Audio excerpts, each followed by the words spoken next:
Y agradezco a Dios por el privilegio de estar con ustedes, aprender juntos, y espero que hayamos tenido un bonito día hasta esta hora. Hermano Eric se va conmigo ahora para que no se me comprometa, por favor. Y ya sabe, solo Eric, nada más.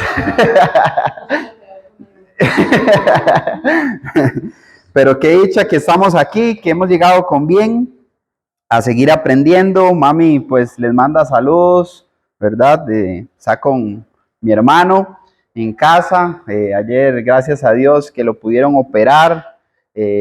Fue fuerte la operación, tenía una infección grande ahí, pero gracias a Dios lo operaron.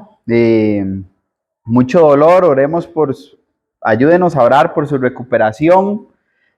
También iniciamos estudios de la palabra, ¿verdad? Así que la palabra de Dios no vuelve vacía, así nos enseña la Escritura, y oremos por su conversión, que también es sumamente fundamental.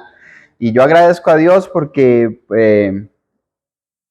tenemos un lugar, ¿verdad? Mi familia, para poder hospedarlo, poder darle atenciones y mostrarle el amor cristiano, el amor como familia, y eso es un privilegio, es duro, es cansado, han sido semanas muy tristes, de mucha reflexión, cansado, pero bendito Dios que nos da las fuerzas, los medios para suplir las necesidades básicas en este proceso.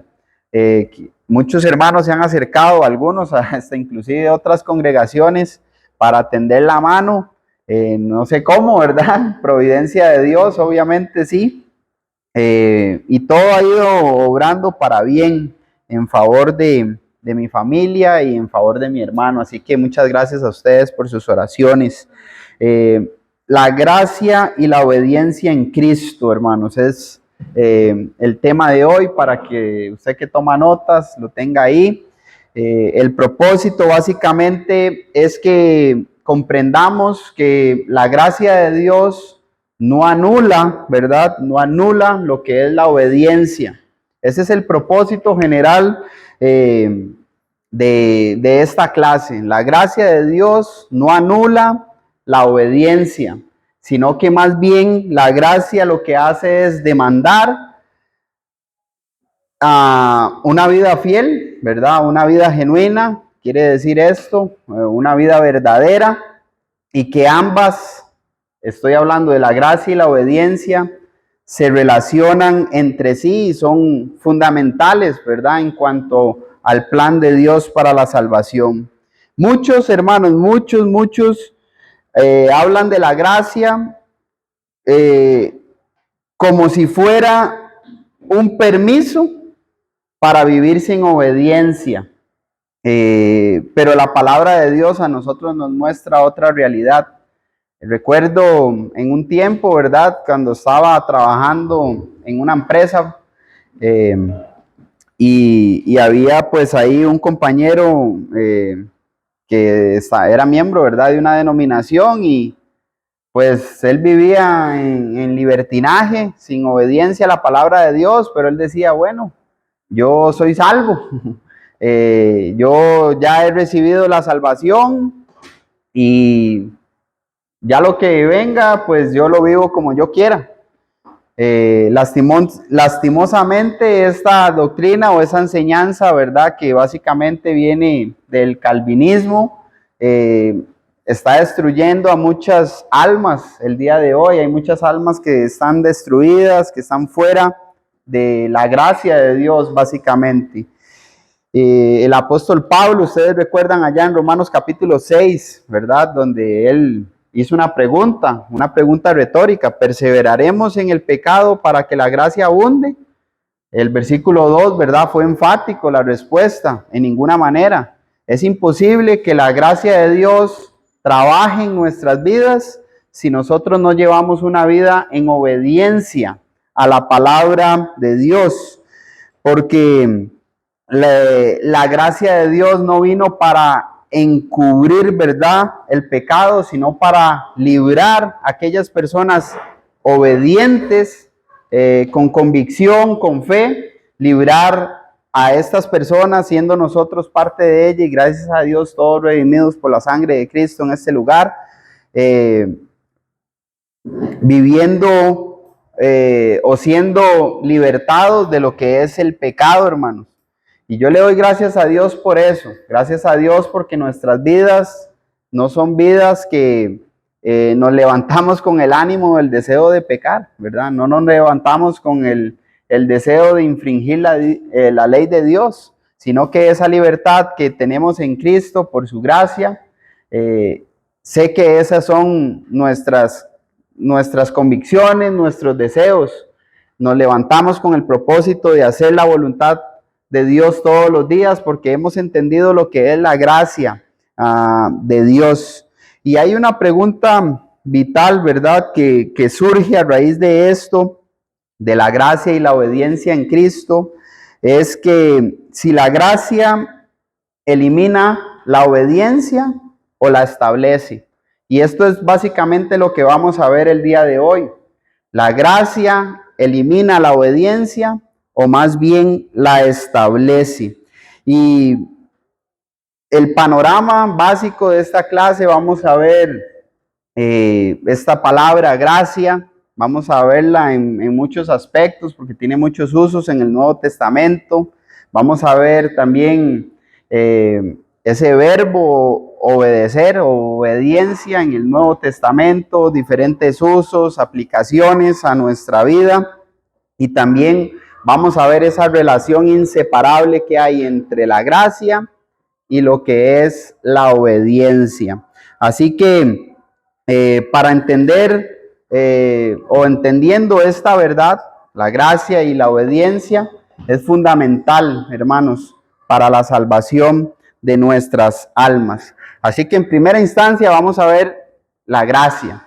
Esta palabra ocurre, usted la puede ver 155 veces en el Nuevo Testamento y viene de la palabra griega charis, que básicamente se traduce como gracia.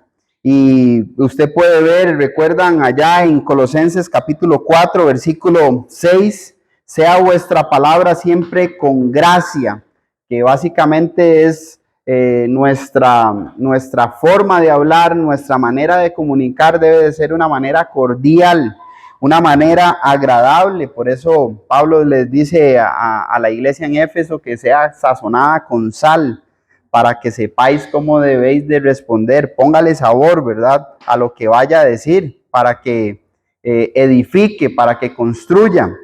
Está esa expresión de bondad.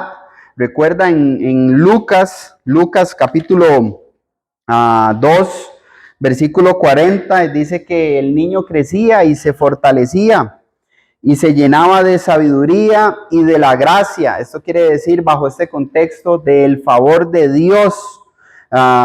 Por eso es que cuando el niño crecía y se desarrollaba, tenía ese favor de Dios. O sea, el favor de Dios estaba sobre aquel niño. Lucas 2, 40. También está bajo el contexto de lo que uno recibe. Lo que uno recibe de otro. Lucas 1:30, el ángel dijo a María, no temas, porque has hallado gracia delante de Dios. María, una gran sierva del Señor, que fue escogida para dar a luz, criar y desarrollar al Salvador del mundo, el Mesías. Y el Espíritu Santo dice, has hallado gracia, el favor de Dios está con usted, María, para traer a luz al Salvador del mundo. Recuerda también en el crecimiento de la iglesia en cuanto a lo que uno recibe de otro. Hechos 2:47 dice, alabando a Dios y teniendo favor. Esto es, teniendo gracia para con el pueblo, como el pueblo, esto es, los que fueron redimidos por la sangre de Cristo, los que fueron bautizados, se arrepintieron. Hechos 2:38 dice que ellos crecían teniendo favor con el pueblo, teniendo gracia con el pueblo, y así el Señor dice que añadía a la iglesia a los que habían de ser salvos. Está también el uso del favor divino, o el favor divino, y ese siempre es usado en un saludo, ¿verdad? Usted ve cómo el apóstol Pablo lo utiliza de siempre a introducirse, saludos a los hermanos, gracia y paz de Dios nuestro Padre y del Señor Jesucristo, o también cuando se finaliza una carta, por ejemplo en Romanos capítulo 16, versículo Romanos 16, 20, dice, y el Dios de paz aplastará en breve a Satanás bajo vuestros pies. La gracia de nuestro Señor sea con todos vosotros. Es ese favor divino, hermanos. Cuando uno recibe un saludo de esta manera, que la gracia de Dios lo acompañe, que la gracia de Dios sea con usted. Son los mejores deseos, ¿verdad? Para con una persona, para con un hermano. Está también como una bendición o un regalo. Si usted va a Primera de Pedro capítulo 1, vamos a ver Primera de Pedro capítulo 1, versículo 13. Por tanto, ceñid los lomos de vuestro entendimiento, sed sobrios y esperad por completo en la gracia que se os traerá cuando Jesucristo sea manifestado. Pedro, cuando se dirige a los hermanos expatriados, ¿verdad? De la dispersión, les está animando, les está dando un mandamiento y les está recordando de ese regalo que va a venir, de esa bendición que va a venir para todo aquel que espera, ¿verdad? Para todo aquel que es obediente, para todo aquel que está aguantando. Es esa salvación inmerecida, básicamente, bajo este texto, que traerá cuando Jesucristo sea manifestado. También está el uso de como deleite, un mérito o aquello que es grato. ¿Recuerdan cuando Esteban estaba defendiendo la verdad en Hechos capítulo 7, verdad? Pero en el contexto se menciona en Hechos capítulo 6, versículo 8, que Esteban era lleno de gracia y de poder y hacía grandes prodigios y señales entre el pueblo. O sea, Esteban tenía un deleite, él estaba gozando de la presencia de Dios, él estaba convencido de lo que las escrituras decían y por eso lo defendió en Hechos capítulo 7 fuertemente, y él estaba recibiendo un mérito. ¿Qué mérito más grande que tener el conocimiento de Dios, que estar persuadido de la verdad y poder defenderla pues ante todos los que él la defendió? Así como recuerdan Pablo en 1 Corintios 15:10, cuando Pablo en 1 Corintios 15, recuerdan, es un capítulo que habla acerca de la resurrección de nuestro Señor y Salvador Jesucristo, las pruebas irrefutables de la resurrección de Cristo, y así como la predicación del Evangelio, 1 Corintios 15, del 1 al 4, lo que Pablo les predicó, lo que ellos recibieron. Pablo le dice a los hermanos que por la gracia de Dios yo soy lo que soy y su gracia no ha sido en vano conmigo. Y él les dice, yo he trabajado más que todos, he predicado más, he trabajado más, pero no yo, sino la gracia de Dios, la gracia de Dios. Y eso lo vamos a ver un poquito más adelante porque en ese texto me metí un poquito porque me encanta ese texto y es algo que debemos de recordar. Nuestra vida o lo que somos es por la gracia de Dios, es un favor que nosotros gozamos. Lo que hacemos, nuestra obediencia a la palabra de Dios, no significa, ¿verdad?, que nosotros tenemos algún mérito en nada. Todo es por la gracia de Dios. Y Pablo fue claro y estaba persuadido de eso, estaba claro que era la gracia de Dios que trabajaba en él, ¿verdad? Ese favor inmerecido. Pablo lo tenía claro, por eso también recuerdan a los Gálatas, Gálatas 6:14, lejos esté de mí en gloriarme, sino en la cruz de Cristo. Recuerdo cuando vivía allá arriba que no había paso, ahí en la montaña ahí no había paso, definitivamente no subía nada. Y pues un día un señor, yo estaba pequeño, él metió un bajón, ¿verdad? Hizo el camino para llegar hasta arriba, hasta donde, ya más arriba donde la hermana Vicky y todo. Y lo asocié con esto. ¿En qué sentido? Bueno, que ahora todo el mundo sube y todo el mundo dice, qué lindo, ¿verdad? Yo subo y que algunos hasta se han puesto esos méritos de decir, no, es que yo he hecho este camino y yo puse para esto, yo puse para lo otro. Algunos vecinos ahí, pero le decía yo a mami, es que todo el mundo sube aquí gracias a ese Señor. El que uno suba aquí no significa, o el que yo haya puesto algo ahí, no significa que por mí está hecho esto, sino gracias a ese Señor. Así es la salvación, ¿verdad? El que yo obedezca, el que yo sea fiel, el que yo predique, el que yo evangelice, el que yo haga esto, el que yo haga lo otro, no significa que sea por mí, sino por la gracia de Dios, por la gracia de Dios. También está el uso de lo que es gratitud en Romanos 6, 17, pero gracias a Dios, ¿verdad? Gracias a Dios que aunque erais esclavos del pecado, habéis obedecido de corazón aquella forma, aquella norma a la cual fuisteis entregados.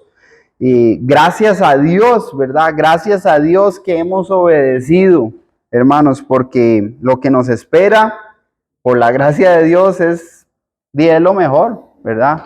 Lo que todos estamos esperando, la vida eterna, el volver a casa, el estar en la casa de nuestro Padre.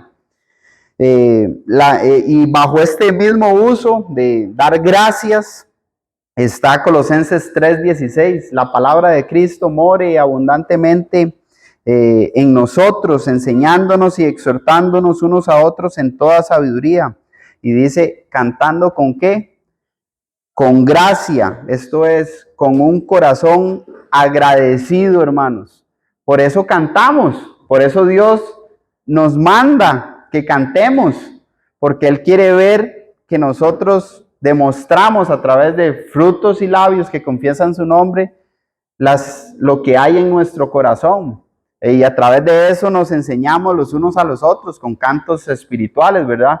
Pero dice que debemos de hacerlo con un corazón agradecido. Por eso es que el cantar, hermanos, es algo personal, individual, que cada uno tiene que estar haciendo en la congregación o que debemos de estar haciendo.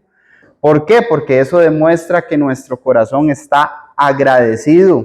¿Con quién? Con Dios. ¿Con quién?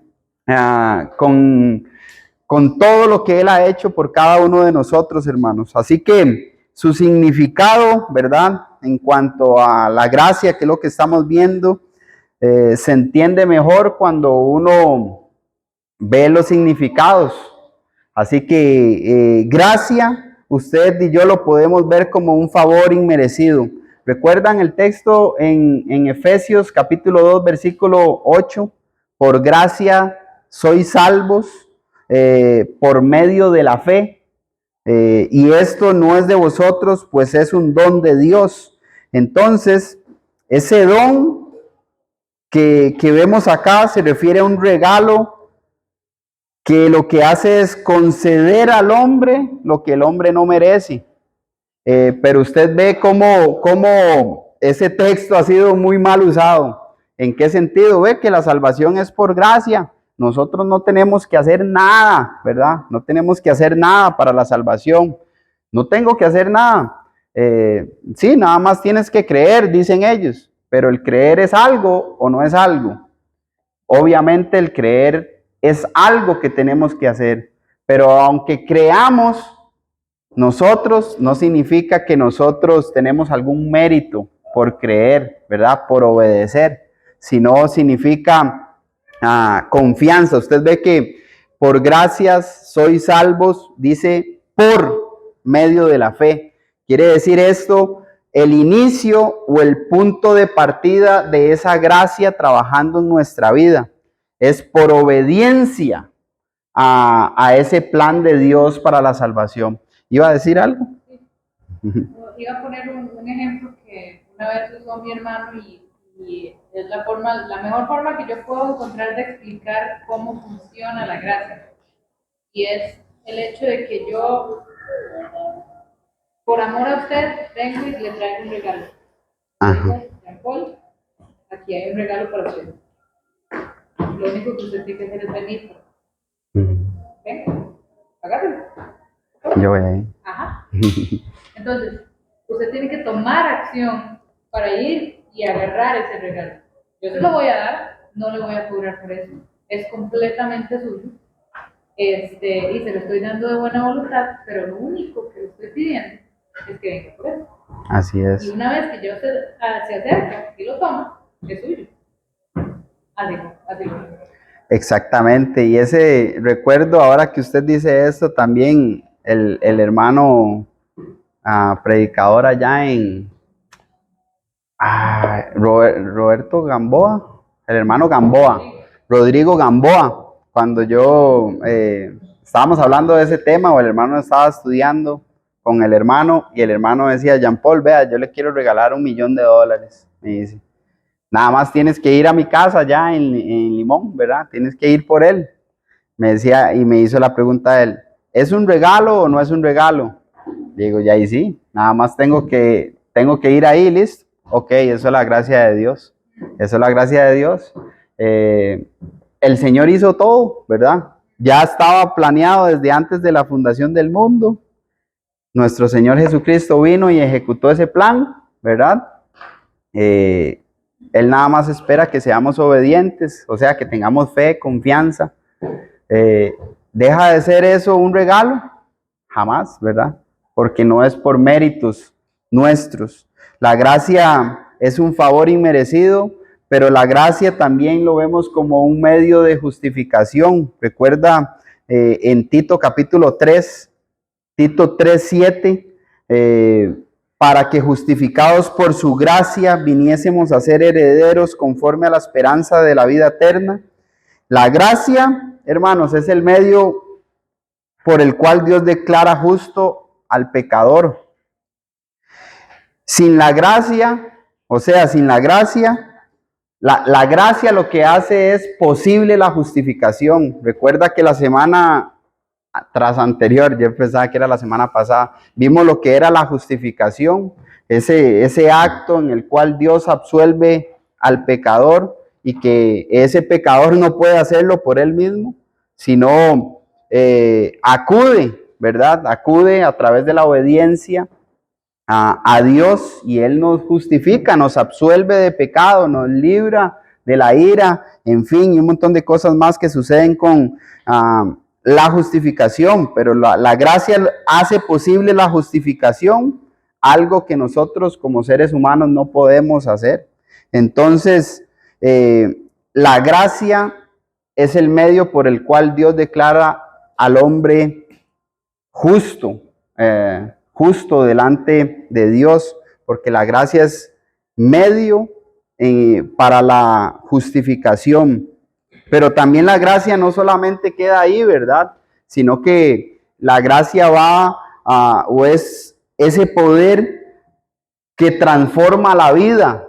Y vamos llegando hasta el punto casi de lo que es la obediencia. Porque la gracia no solo nos salva, ¿verdad? No solo nos justifica, no solo, en fin, nos redime, sino que cambia la conducta del ser humano, cambia la conducta del creyente. Recuerda un texto que cité ahorita en Romanos capítulo 6, ¿verdad? En adelante, usted puede leer del versículo también 11, 12, 13, 14. Así también vosotros considérense muertos al pecado, pero vivos para Dios en Cristo Jesús, Señor nuestro. No reine pues el pecado en vuestro cuerpo mortal, de modo que le obedezcáis en sus concupiscencias, ni tampoco presentéis vuestros miembros al pecado como instrumentos de iniquidad, sino presentaos vosotros mismos a Dios como vivos de entre los muertos y vuestros miembros a Dios como instrumentos de justicia. La pregunta es, ¿cómo una persona muere al pecado? En el bautismo.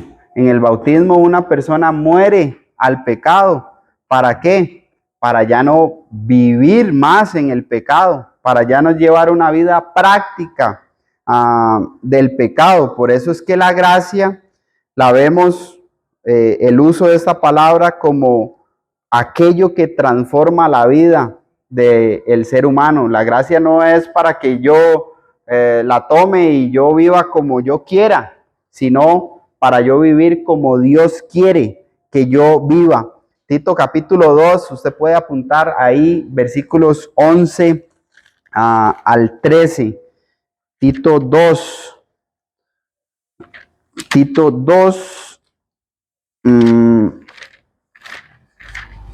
11 y 13. Dice, porque la gracia de Dios se ha manifestado para salvación a todos los hombres. Vea lo que enseña la gracia de Dios, enseñándonos que, número 1, renunciando a la impiedad. Número 2, a los deseos mundanos. Número 3, vivamos en este siglo sobria, justa y piadosamente, aguardando la esperanza bienaventurada y la manifestación gloriosa de nuestro gran Dios y Salvador Jesucristo. La pregunta es, si la gracia de Dios se ha manifestado para esto que hemos leído, ¿qué sucede si yo no aguardo la esperanza? ¿Qué sucede si yo vivo en los deseos mundanos?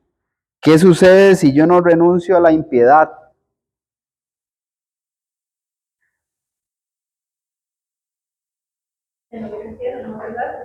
Exactamente, exactamente. ¿Por qué hago estas preguntas? Bueno, porque algunos, como mencioné anteriormente, toman la gracia de Dios fuera como algo separado completamente de la obediencia. La gracia de Dios no permite permanecer en el pecado, sino que la gracia de Dios guía a la persona a una vida transformada, a una vida nueva. Nosotros íbamos al norte y la gracia de Dios nos puso a caminar en dirección opuesta, al sur. Es un giro 180 grados, ¿verdad? No 360 grados. Recuerde que un giro de 360 grados queda viendo hacia el mismo punto donde íbamos. Y la gracia de Dios es completa a la vida que nosotros llevábamos. Completamente nos puso a caminar hacia el lugar correcto. ¿Hacia dónde nos pone a caminar la gracia de Dios?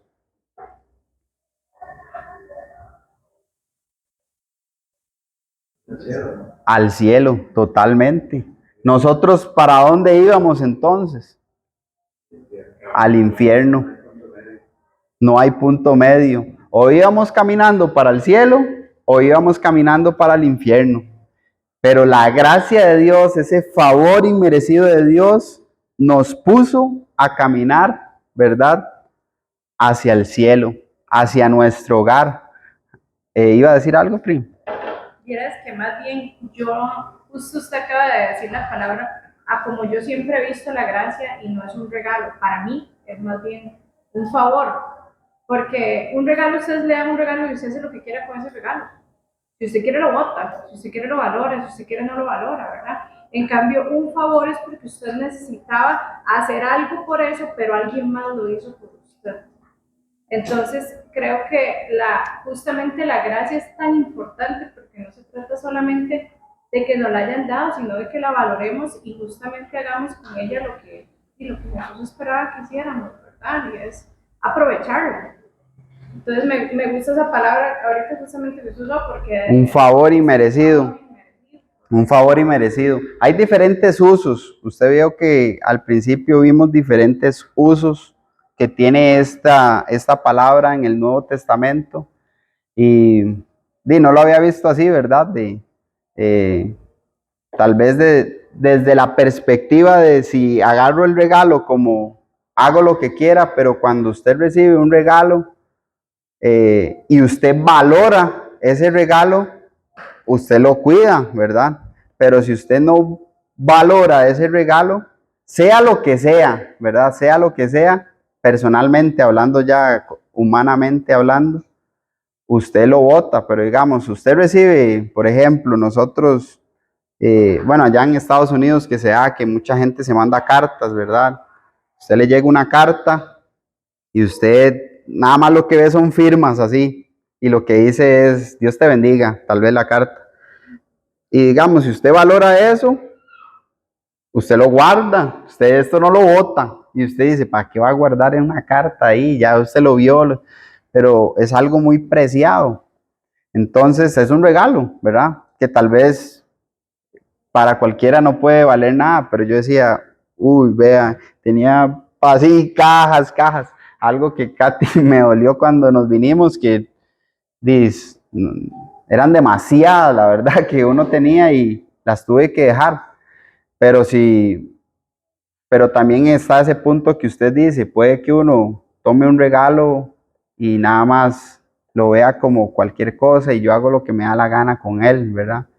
Creo que las personas detrás de un regalo esperamos a veces más, ¿verdad? Cuando lo damos en el sentido de valor y aprecio, hay mucho esfuerzo detrás de lo que se da, pero no todos lo toman así, entonces aplica lo que usted está diciendo, ¿verdad? Es mejor, creo que verlo como un favor que se nos está haciendo. Es un favor, definitivamente, es un favor inmerecido. De hecho, la onira, que es un léxico, ¿verdad? En inglés, así dice que se traduce muchas veces esa palabra. Entonces, la gracia lo que hace es condicionar a una respuesta, ¿verdad? Recuerde que, y eso no deja de ser un favor para nosotros. Recuerdan Primera de Juan, ¿verdad? Hablando ya a cristianos. Primera de Juan 1:9 dice, si confesamos nuestros pecados, Él es fiel y justo para perdonarnos de nuestros pecados y limpiarnos de toda maldad. Entonces, usted ve ahí la condición. La gracia condiciona a una respuesta nuestra. ¿Cuál es la condición en Primera de Juan 1:9? Ah, sí, eso es como decir el contexto general, pero solo el versículo 9. Ajá. Si confesamos, deja de ser eso un favor para nosotros. Porque digamos, yo confesé mi pecado, entonces yo digo, sí, yo confesé, yo me arrepentí, ¿verdad? Deja de ser eso un favor para nosotros. ¿Iba a decir algo más? Ah, bueno. Andrés. No, mencionar que es triste eso, que es una doctrina muy frecuente el hecho de que la gracia de Dios es incondicional, pero Dios nunca ha ofrecido su gracia incondicionalmente. Siempre ha dado la gracia, se la dio a Adán y a Eva, se la dio a Moisés, se la dio al pueblo de Israel en el desierto, pero siempre ha sido condicionada a una relación con Él. Entonces, la idea del regalo o el favor o la bendición inmerecida llega a la persona a ser la que piense como materialmente, donde yo puedo agarrar esto y acapararlo. Pero aún siendo un regalo, esto es algo espiritual. Y esto espiritual va de acuerdo a las leyes que Dios creó espirituales. O sea, como el regalo físico me lo puedo apersonar porque la ley física es que así la materia se conserva. Lo espiritual no necesariamente es igual. Y aun cuando la presencia de Dios, hoy estaba leyendo Josué para un trabajo que estoy haciendo, y si me deja puedo leer un versículo. La gracia de Dios, antes de morir Josué les dice que busquen a Dios y que dejen los dioses del otro lado del río. Y en el versículo 20 de Josué 24 les dice Josué, si dejareis a Jehová y sirviereis a dioses ajenos, Él se volverá y os hará mal y os consumirá después que os ha hecho bien. Es decir, ya Dios había puesto su gracia en ellos, La habían visto. pero si ellos lo dejaban, ese favor, ese regalo, se perdía. Entonces, Amén. nunca ha sido incondicional esa gracia, y ahora la gente da por un hecho que es incondicional basados en ningún versículo, en la emoción, en sus convicciones, que al final es nada. Amén. Excelentes comentarios. Entonces, la gracia de Dios o ese favor de Dios nos salva, nos justifica, nos transforma, ¿verdad? Cambia nuestro rumbo, nuestra dirección. También demanda una respuesta. La gracia de Dios demanda una respuesta nuestra. Por eso es que la gracia de Dios no es una libertad o una licencia para hacer lo que nosotros queramos, sino es un fundamento esencial para la vida en obediencia, ¿verdad? A la voluntad de Dios. Así que la gracia de Dios. Ahora, la obediencia. La obediencia, hermanos, esta palabra pues se utiliza 15 veces, curiosamente, en el Nuevo Testamento. Y significa sumisión, escuchar con atención. Y generalmente uno ve la obediencia como llevar a cabo las órdenes de alguien más, ¿verdad? Yo recibo una orden y si yo pongo en práctica esa orden que recibí, yo soy una persona obediente. Y en la Biblia y en todo en la vida realmente se utiliza como oír con la disposición de someterse y hacer esa voluntad. Entonces, obedecer es no solamente oír, sino oír con la disposición de hacer esa voluntad y someterme a esa voluntad. Entonces, usted ve esta palabra obediencia como la respuesta al mandamiento de Dios. Recuerda que la obediencia implica siempre hacer lo que Dios manda, ¿verdad? Santiago, por ejemplo, Santiago capítulo 1, recibid con mansedumbre la palabra de Dios implantada, la cual es poderosa para salvar nuestras almas. ¿Qué debemos de hacer? Recibir la palabra, obediencia. Pero sed hacedores de la palabra y no solamente oidores que se engañan a vosotros mismos. ¿Qué debe de hacer el ser humano? Poner en práctica, ser un hacedor de la palabra de Dios.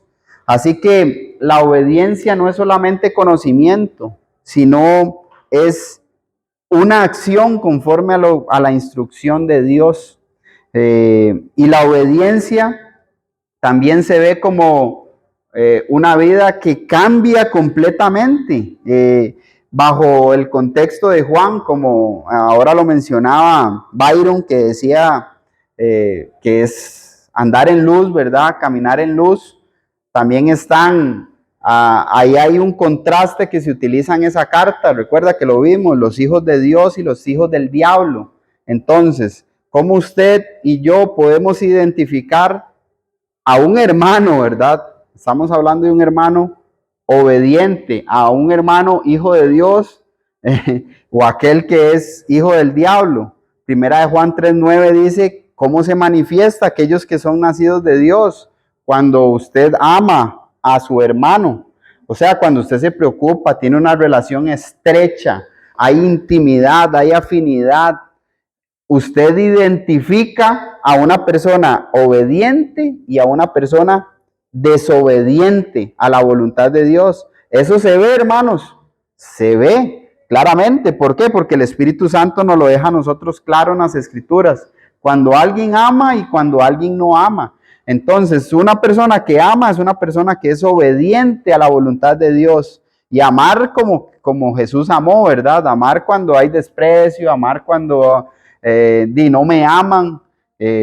Decía nuestro Señor Jesucristo que si es fácil amar a quienes lo aman a uno, pero ¿qué hay de los que no lo aman a uno? ¿Cómo actúa uno? ¿Verdad? Son cosas que uno va aprendiendo aprendiendo en el caminar, cuando me topo con esos versículos y digo, he sido desobediente, he sido desobediente. ¿Por qué? Porque ella no me amó, él no me amó y yo actué como una persona desobediente. ¿Por qué? Porque Dios lo que quiere es que yo ame. Eso es todo. Que yo nada más tenga ese amor y que sufra en medio de mi buena acción, de mi obediencia. Y ahí es como usted ve esa vida transformada, o sea, esa vida obediente a la voluntad de Dios. Y esa obediencia no es solamente cuando uno obedece el Evangelio, ¿verdad? Y pues sale y ya obedecí y eso fue todo. Sino que la obediencia, como lo vimos, es un proceso continuo que uno está. Recuerda cuando el apóstol Pablo, hermanos, fue o habló ahí en Filipenses capítulo 3 a la iglesia en Filipos, y él habló de proseguir a la meta, ese texto muy utilizado y muy predicado, ¿verdad? No que lo haya alcanzado ya, ni que ya sea perfecto, sino que prosigo por ver si logro aquello, ¿verdad? Por lo cual fui también asido por Cristo Jesús. No pretendo, hermanos, haberlo alcanzado ya, pero una cosa hago, me olvido lo que queda atrás y me extiendo a lo que está por delante, prosigo a la meta. Entonces la obediencia no es una acción que realicé y eso fue todo, sino la obediencia es un proceso continuo en el cual uno está hasta llegar a la meta. ¿Cuál era la meta? El cielo, Filipenses 3:20, donde esperamos al Salvador, a nuestro Señor y Salvador Jesucristo. Dice, no que ya sea perfecto, ahí está hablando de esa perfección que vamos a recibir todos los que estemos aguardando la segunda venida de nuestro Señor Jesucristo. Porque como cristianos en Filipenses capítulo 3, usted va a leer que ya somos perfectos. ¿Perfectos en quién? En Cristo, por su gracia, por lo que Él hizo. Pero no somos perfectos, ni que ya sea perfecto. Filipenses 3:12 está diciendo de esa perfección que vamos a tener cuando estos cuerpos sean transformados. ¿Recuerdan 1 Corintios 15? Como cristianos vivimos una vida fiel y somos perfectos en Cristo Jesús. Él nos hizo perfectos por su gracia y esperamos esa perfección completa, ¿verdad? Cuando este cuerpo sea transformado y vivamos eternamente con nuestro Salvador. Entonces la obediencia, ¿qué requiere la obediencia? Bueno, requiere perseverancia, requiere resistencia, requiere humildad. Hay muchas cosas que se requiere en cuanto a la obediencia, y por eso es que la obediencia significa escuchar con sumisión, poner en práctica lo que uno escucha, estar dispuesto a decir, tengo que hacer esto, estar dispuesto. Póngase en los pies o pongámonos en los pies de los profetas cuando Dios se comunicaba con ellos y les decía, vaya y dígale a este pueblo, ¿verdad? Que está mal, que si no se arrepienten y cambian. ¿Por qué creen que algunos de los profetas nos demuestran ese lado humano? No quiero ir a ese lugar. Y fueron desobedientes, no iban en son de la voluntad de Dios, sino iban bajo sus propios deleites, ¿verdad? Deseos. Y después cambie, ¿no? Jonás, ¿verdad? O Ezequiel, en fin, nos muestran ese lado humano, pero nos muestran un ejemplo de lo que era desobediencia al mandato de Dios y también ejemplo ya cuando rectifican su camino y van y hacen la voluntad de Dios. Esto es lo que Dios les manda, esto es lo que Dios les dice, es duro, es difícil, obviamente, pero ellos lo hicieron. ¿Sufrieron? Claro que sí sufrieron. Por eso es que Santiago, usted lee en Santiago capítulo 5, ¿qué dice? Tened como ejemplo de aflicción y de paciencia a quienes, a los profetas que hablaron en el nombre del Señor. Fueron obedientes, pero sufrieron, hermanos, por la causa. Y así los apóstoles, ¿verdad? Así los hermanos del primer siglo, hemos estado viendo en Apocalipsis, cómo se sufre, pero siempre la obediencia tiene un galardón. ¿Cuál es el galardón de la obediencia? La salvación, hermanos. Recuerden, obteniendo el fin de vuestra fe, que es la salvación de nuestras almas. Así que gracia, ¿verdad? Obediencia en Cristo. Ellas son inseparables, hermanos. La gracia y la obediencia son inseparables. ¿Quién trajo la gracia? Juan 1, ¿verdad? Juan capítulo 1. La ley fue dada por Moisés, pero la gracia y la verdad por medio de nuestro Señor y Salvador Jesucristo. ¿Qué produce la gracia? Recuerde, gracia y obediencia. ¿Qué produce la gracia de Dios? ¿Qué produce ese favor inmerecido? Ajá, obediencia. ¿Por qué? Porque la gracia no solo perdona, sino que cambia la condición nuestra. Estábamos muertos al pecado, pero cuando morimos al pecado en el bautismo, ¿verdad? Ahora vivimos para Dios. Entonces, la gracia produce en nosotros el plan de Dios para la salvación, ¿verdad? Que fue demostrado en Cristo, produce en nuestra vida una vida obediente, el recordar lo que Él sufrió, lo que Él padeció, el saber que no es por mí, me va a llevar a mí a tener una vida obediente, aparte de todas las promesas que hay en Cristo, ¿verdad? Todo lo que hay en Cristo produce en mi vida que yo sea una persona continuamente obediente a la voluntad de Dios, porque estoy recordando la gracia de Dios, estoy recordando ese favor, estoy recordando la sangre de Jesús, estoy recordando todo cómo fue Dios trazando ese plan, todo lo que Dios hizo, hermanos. Es que todo lo que Dios hizo debe de estar en nuestra mente. ¿Para qué? Para que yo llevar una vida obediente, ese favor. Entonces produce en nosotros una obediencia. Ahora, ¿qué es la obediencia? Ustedes se creen la sumisión, Ajá. pero también era la disposición para de someternos a la voluntad de Dios. Exactamente. Básicamente quería que respondiera a eso. Una respuesta a la gracia de Dios. Cuando yo soy obediente es porque estoy respondiendo a esa gracia de Dios. Cuando soy desobediente, estoy diciendo lo que Pri dijo en su comentario. Estoy tomando ese favor de Dios como no me importa, ¿verdad? Entonces, cuando usted y yo nos levantamos a leer la palabra de Dios, cuando nos levantamos a orar, cuando nos reunimos, cuando hablamos a otros, ¿estamos siendo obedientes o estamos siendo desobedientes? Estamos siendo obedientes, entonces estamos respondiendo nosotros a la gracia de Dios con mi vida, y ahora ya no sirvo al pecado, ahora sirvo a Dios, sirvo a su gracia, y es un privilegio para nosotros, es un premio inmerecido. No merecemos este premio, no merecemos hablar de Él, no merecemos hacer su voluntad, no la merecemos, hermanos, deberíamos ser consumidos, pero por su gracia, hoy estamos en un lugar de privilegio. La gracia, pregunta, ¿la gracia anula la responsabilidad del hombre? ¿Por qué no? ¿Ah? Exactamente.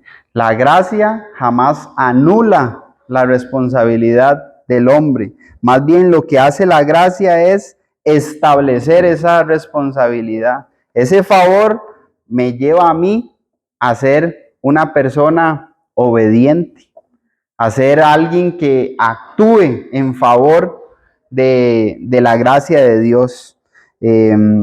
Otra pregunta que tengo aquí, hermanos.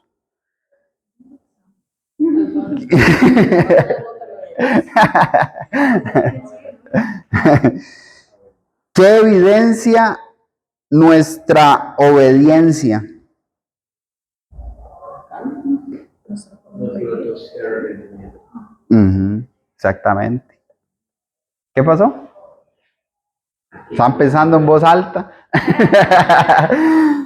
¿Qué evidencia nuestra obediencia, nuestros frutos de arrepentimiento, una vida nacida de Dios, ¿verdad? Que la gracia de Dios está obrando en mí. Recuerda cuando Pablo predicaba, hacía su voluntad, pero que él decía, no soy yo, sino la gracia de Dios. Yo jamás me imaginé estar dando una clase un día o estar predicando. Jamás. Nunca me pasó eso por la mente. Eh, pero es la gracia de Dios. Usted, tal vez como mis hermanos, usted dice, jamás yo pensé hacer esto o iba a hacer esto, pero es la gracia de Dios obrando en nuestra vida. Y algunos ya pues tienen ese privilegio que nacen y tal vez van viendo y dicen, uy, yo quiero ser una maestra, ¿verdad? Yo no tuve esa oportunidad, nunca estuve como está en Hadassah, como está Milena en una clase para niños, no tuve ese privilegio, ¿verdad? Y van creciendo viendo esas oportunidades. Me hubiese encantado haber crecido y decir, uy, yo quiero ser ese, como ese predicador, uy, yo quiero ser como tal hermano, ¿verdad? Yo quiero hacer esto, yo quiero hacer lo otro, ¿verdad? No crecí viendo eso, pero Pablo no creció haciendo eso. Los siervos del Señor no crecieron haciendo eso. Usted ve cómo ellos cambiaron su manera de vivir por la gracia de Dios. Entonces, la evidencia de nuestra obediencia es que tenemos una vida agradecida, una vida que estamos dando gracias, una vida que está dando fruto. ¿Preguntas? Otra pregunta que les puedo hacer, vamos a ver. La gracia es limitada. ¿Qué cree usted, hermano? ¿Cómo fue la pregunta? Eso no se hace. Si me responde esta pregunta, yo le respondo la gracia, como lo vimos, recuerda, si no me equivoco, fue Andrés el que dio esa primera clase en este mismo tema. Pero la gracia ha sido dada, Tito capítulo 3, para todos. Dios quiere que todos seamos salvos. Hechos 17:30. Dios quiere que todos vengamos al conocimiento de la verdad. Primera de Timoteo 2, del 6 en adelante. Dios quiere que todos los hombres sean salvos. Dios quiere que todos los hombres reconozcamos a un solo Señor y Salvador. Pero sin embargo, no todos los hombres quieren esa gracia. Pero es que lo mismo que usted decía, o sea, la gracia no es, yo no la veo ilimitada, pero sí condicionada. Y de eso depende que la tomes o no. Exactamente. Si usted la toma, o si usted va por el regalo, ¿verdad? Venga por el regalo, no significa que deja de ser regalo, ¿verdad? Es condicionada porque Dios demanda obediencia. No es limitada porque Dios Dios la ha dado para todos, pero no todos la quieren tomar lastimosamente, ¿verdad? Y por eso sufren las consecuencias y las sufrirán por la eternidad. Por eso es que nosotros tenemos que ser obedientes. Tengo que decir yo, ¿estoy viviendo en obediencia o estoy viviendo en desobediencia? Porque el que yo haya sido sumergido en agua para el perdón de mis pecados, el que haya confesado públicamente a Jesucristo como mi Señor y Salvador, si yo no estoy haciendo la voluntad del Padre, ¿verdad?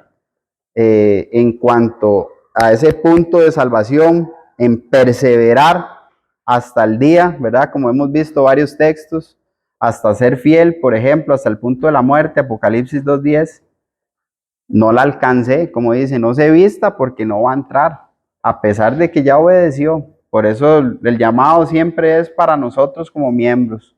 Como miembros debemos de seguir fieles hasta la muerte. ¿Iba a aportar algo más, Coto? No, que Pablo hizo una pregunta parecida 2 veces en Romanos 6. El versículo 1 dice, ¿qué pues diremos? ¿Perseveraremos en el pecado para que la gracia abunde? Y nada responde, en ninguna manera, porque los que hemos muerto al pecado, ¿cómo viviremos aún en él? Y luego en el versículo 15 dice, ¿qué pues? ¿Pecaremos porque no estamos bajo la ley, sino bajo la gracia? En ninguna manera. Y luego, de hecho, el 14, perdón, 16 y el 17 conecta con su último punto de la obediencia, porque dice, ¿no sabes que si os sometéis a alguien como esclavos para obedecerle, sois esclavos de aquel a quien obedecéis, sea del pecado para muerte o sea de la obediencia para justicia? Pero gracias, Caris, otra vez a Dios, que aunque eres esclavos del pecado, otra vez habéis obedecido de corazón aquella forma de doctrina a la cual fuisteis entregados. Y sigue, ¿verdad? Excelente. Entonces, es un tema fascinante, ¿verdad? Es un tema que tenemos que manejarlo porque es un tema que lastimosamente ha sido pervertido, pero gracias a Dios, hermanos, que nosotros estamos en la verdad.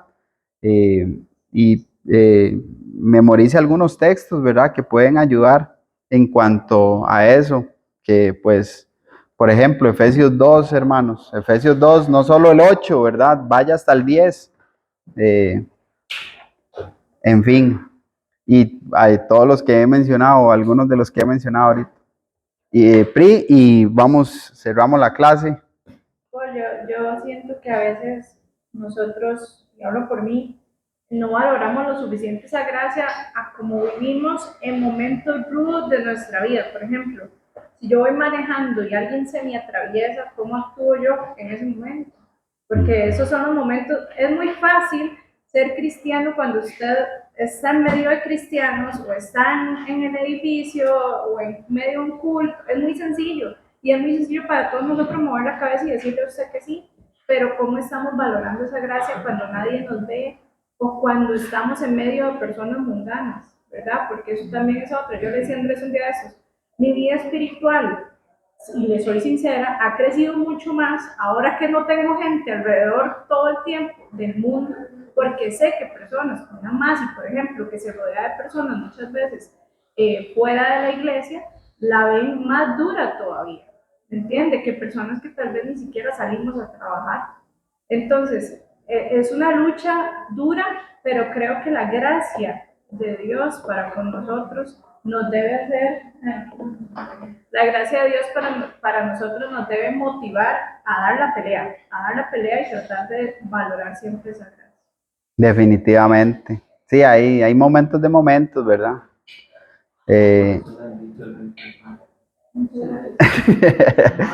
Hay momentos de momentos. Y que esta clase básicamente nos tiene que llevar a ser más agradecidos.